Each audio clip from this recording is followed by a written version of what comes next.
Hi friends, welcome to Indhu's kitchen.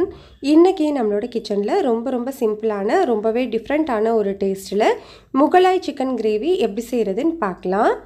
இந்த மாதிரி நீங்க சிக்கன் கிரேவி ட்ரை பண்ணி பாருங்க. டேஸ்ட் ரொம்ப சூப்பரா இருக்கும்.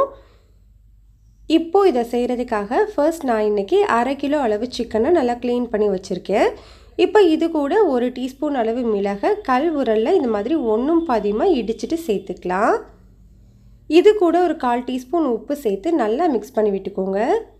சிக்கனோட நல்லா மிக்ஸ் பண்ணதுக்கு அப்புறமா இத ஒரு மூடி போட்டு ஒரு 10 நிமிஷத்துக்கு ஊற வச்சுக்கலாம்.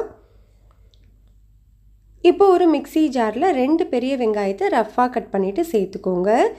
இது கூட 5 பல்லு பூண்டு 1/2 இன்ச் அளவு இஞ்சியை ரஃப்பா கட் பண்ணிட்டு சேர்த்துக்கலாம்.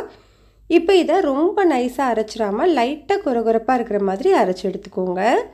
பாருங்க இந்த மாதிரி இருந்தா கரெக்ட்டா இருக்கும். இப்போ இது தனியா இருக்கட்டும். இப்போ ஒரு சின்ன மிக்ஸி ஜார்ல நான் இன்னைக்கு ஒரு 10 முழு முந்திரி எடுத்துர்க்கேன். அத ஒரு 1/2 கப் அளவு சுடு தண்ணில ஒரு 10 நிமிஷத்துக்கு ஊற வச்சிருக்கேன். அந்த முந்திரி பருப்பை மட்டும் தண்ணி இல்லாம வடிச்சிட்டு சேர்த்துக்கலாம். இப்போ இத ஃபர்ஸ்ட் நம்ம கொரகொரப்பா அரைச்சு எடுத்துக்கலாம். பாருங்க முந்திரி பருப்பை இந்த மாதிரி அரைச்சதுக்கு அப்புறமா இதுல 1/2 கப் அளவு கெட்டியான புளிக்காத தயிர் சேர்த்து நல்ல ஸ்மூத்தா பேஸ்ட் மாதிரி அரைச்சுக்கோங்க. பாருங்க இந்த அளவுல இருக்கணும். இப்போ இதுவும் தனியா இருக்கட்டும். இப்போ நம்ம சிக்கன் கிரேவி செய்யறதுக்கு ஒரு கடாயில 2 டேபிள் ஸ்பூன் அளவு எண்ணெய் சூடுபடுத்திக்கலாம்.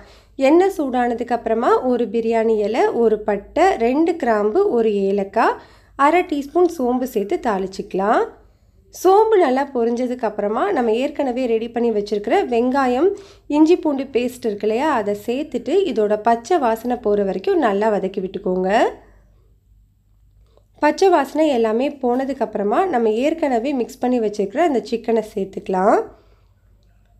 சிக்கனை சேர்த்ததுக்கு அப்புறமா ஸ்டவ்வை மீடியம் ஹீட்டில் வச்சுட்டு ஒரு 2-3 நிமிஷத்துக்கு நல்லா வதக்கி விட்டுக்கோங்க.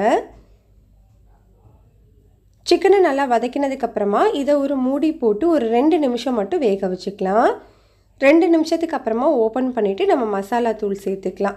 இது கூட ஒரு 1/4 டீஸ்பூன் அளவு மஞ்சள் தூள், 1 டீஸ்பூன் அளவு தனி மிளகாய் தூள், 1 டீஸ்பூன் அளவு மல்லித்தூள், 1/2 டீஸ்பூன் அளவு சீரகத்தூள், 1/2 டீஸ்பூன் அளவு கரம் மசாலா தூள் சேர்த்துட்டு இந்த தூளோட பச்சை வாசனை போகிற வரைக்கும் நல்லா வதக்கி விட்டுக்கலாம். தூளோட பச்சை வாசனை எல்லாமே போனதுக்கு அப்புறமா இதில் ஒரு பெரிய சைஸ் தக்காளியை நல்லா பேஸ்ட்டாக அரைச்சிட்டு சேர்த்துக்கோங்க. நம்ம தயிர் வேறு சேர்க்க போகிறோம், அதனால் ஒரு தக்காளி சேர்த்திங்கன்னா போதும். இப்போ இந்த தக்காளியை இந்த சிக்கனோட சேர்த்து நல்லா மிக்ஸ் பண்ணி விட்டுக்கோங்க. நம்ம ஏற்கனவே சிக்கனில் உப்பு சேர்த்துருக்கோம், அதனால் இப்போ இந்த சிக்கன் கிரேவிக்கு தேவையான அளவு உப்பு ஒரு 3/4 டீஸ்பூன் அளவு கல்லுப்பு சேர்த்துக்கிறேன். உப்பு சேர்த்துட்டு இதை நல்லா மிக்ஸ் பண்ணி விட்டுட்டு இதை ஒரு மூடி போட்டு ஒரு 5 நிமிஷத்துக்கு வேக வச்சுக்கலாம். 5 நிமிஷத்துக்கு அப்புறமா பாருங்கள் நம்மளுக்கு அந்த சிக்கன்லேருந்து தண்ணி எல்லாமே பிரிஞ்சு அந்த தக்காளியோடு சேர்ந்து நல்லா வெந்து வந்திருக்கு. சிக்கன் எல்லாமே ஒரு 80% அளவு நல்லா வெந்துருச்சு. இந்த டைமில் நம்ம ஏற்கனவே ரெடி பண்ணி வச்சுருந்த முந்திரி பருப்பு தயிர் பேஸ்ட்டு சேர்த்துக்கலாம். சேர்த்து ஒரு முறை நல்லா கலந்து விட்டுக்கோங்க. உங்களுக்கு கிரேவி எந்த கன்சிஸ்டன்சியில் வேணுமோ அதுக்கேற்ற அளவு தண்ணி சேர்த்துக்கலாம். இது கொஞ்சம் செமி கிரேவியாக இருந்தால் தான் நல்லா டேஸ்ட்டாக இருக்கும். அதனால் நான் மிக்ஸி ஜார் கழுவிட்டு ஒரு 1/2 கப் அளவு மட்டும் தண்ணி சேர்த்துக்கிறேன். இதை நல்லா கலந்து விட்டுட்டு இதை ஒரு மூடி போட்டு ஸ்டவ்வை மீடியம் ஹீட்டில் வச்சுட்டு ஒரு 5 நிமிஷம், லோ ஹீட்டில் வச்சுட்டு ஒரு 5 நிமிஷம், மொத்தமாக ஒரு 10 நிமிஷத்துக்கு அப்புறமா ஓப்பன் பண்ணலாம். 10 நிமிஷத்துக்கு அப்புறமா நம்மளுக்கு சிக்கன் கிரேவி ரெடி ஆகிடுச்சு.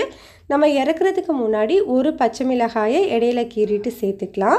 கூடவே ஒரு 1/4 டீஸ்பூன் அளவு கசூரி மெத்தியை இந்த மாதிரி கையில் தேய்ச்சிட்டு அதுக்கப்புறமா சேர்த்துக்கோங்க. இது கூட கொஞ்சமாக கொத்தமல்லி இலைகளும் சேர்த்துக்கலாம். உங்கள்கிட்ட கசூரி மெத்தி காஞ்ச வெந்தயக்கீரை இல்லைன்னா கொத்தமல்லி மட்டும் சேர்த்து நல்லா கலந்துட்டு ஆஃப் பண்ணிக்கோங்க. அவ்வளோதான், நம்மளுக்கு ரொம்பவே டேஸ்டான முகலாய் சிக்கன் கிரேவி ரெடி ஆகிடுச்சு. கண்டிப்பாக இதை நீங்கள் ட்ரை பண்ணி பாருங்கள். டேஸ்ட் சூப்பராக இருக்கும். ரெசிபி